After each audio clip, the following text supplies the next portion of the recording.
So what I was just doing, just noodling around with some double stops in the key of G, over the chords G, C, and D. It's a great thing to do on the mandolin, and it's really pretty easy once you figure it out. I'm basically using three different shapes, one for the root note of the chord, one for the third of the chord, and one for the fifth of the chord. Let me show you that quickly.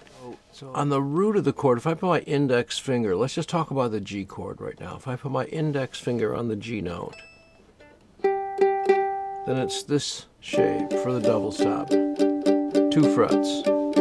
See how it's 2 frets apart? Same thing with this G up here. Same thing with this G here. So root note is always this shape. The third of the chord is this shape.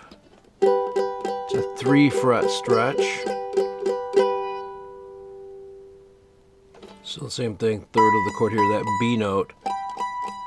And the fifth of the chord ends up getting this 4 fret stretch. Now each one of these stretches, these intervals, has a music theory name and all that. But I think the real key to this is understanding that there's 3 shapes for each chord. Well, there's only 3 shapes total. So for instance, if I wanted to do those shapes for C, root, third, fifth, root. If I wanted to do them for D, root, let's go backwards, fifth, third, root.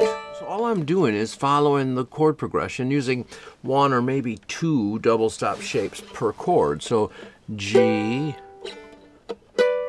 then I switch to C, then up to D, back to G, G, C, to D, G. And you could put little runs and fills and stuff in between there. It'll sound just fine.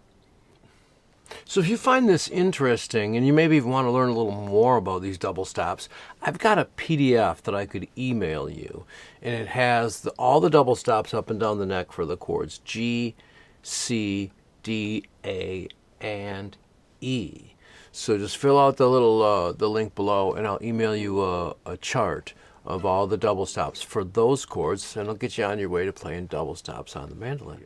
All right, we'll see you next time.